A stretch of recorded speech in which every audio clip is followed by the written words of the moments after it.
করতে হয়, বিচার আমরা চাই। আর আমি আবার বললাম যে আমাদের আইন রক্ষাকারী সংস্থাকে সব রকম সহযোগিতা করবেন। আবার এই নাম্বারটা আমার আপনি সেভ করে রাখেন। এই নাম্বারটা আমার জাহাঙ্গীর।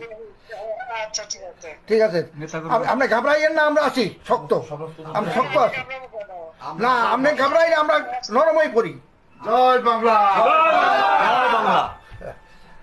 আবার আপনি আমি ভাবলাম নাই, আমি আর এই ইতিমধ্যে সমস্ত ঘটনার পরে যে কত মানুষ মারা গেছে, আমাদের পুলিশ মায়ের ঝুলায় রেখে দেয়, আমাদের কর্মী মায়ের হাসপাতালে চিকিৎসা করতে গেছে তাকে টাইনে এনে ঝুলায় গুলি করে মারে, পুলিশের পিঠায় পিঠা পিঠা পিঠা মারা। এবং যখন বিভৎস ঘটনা কে দেখছে, আর যতগুলি আমি দেখলাম মনে হলো পুলিশ গুলি করলে তো ঠান্ডা গুলি হতো, সেটা তো দেখা যাচ্ছে সব বুলেট এবং খুব কাছে থেকে পাওয়া। তাহলে আবার বোরকা পরে ছেলেরা বোরকা পরে বেরিয়েছে, নেমেও মানে এই সমস্ত জঘন্য কাজ এখানে হচ্ছে। তো যাই হোক, দেশটাকে নিয়ে যে একটা খেলার মানে যে বস্তু পেয়ে গেছে, এই দেশে মানুষ রক্ত দিয়ে স্বাধীন করছে, সেটা তাদের মনে রাখা উচিত। আর এত উন্নতি করছে নষ্ট নয়, সেটাও তাদের বিবেচনা করা উচিত ছিল যে তারা তো নিজেই ব্যবহার করবে।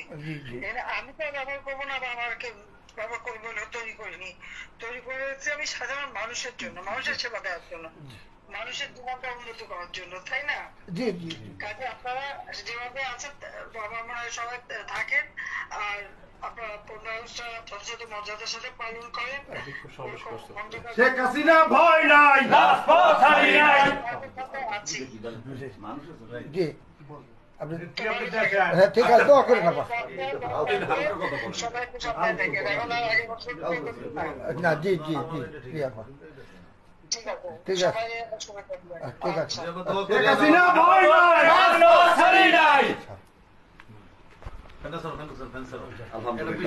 প্রিয় বরগুনাবাসী, সারা বাংলাদেশের যারা লাইভটি দেখেছেন, মাত্র আমাদের মাননীয় নেত্রীর সাথে কথা বলেছেন বরগুনা জেলা আওয়ামী লীগের সংগ্রামী বিপ্লবী সাধারণ সম্পাদক জনাব আলহাজ মোহাম্মদ জাহাঙ্গীর কবির কাকা, জনাব আলহাজ মোহাম্মদ জাহাঙ্গীর কবির।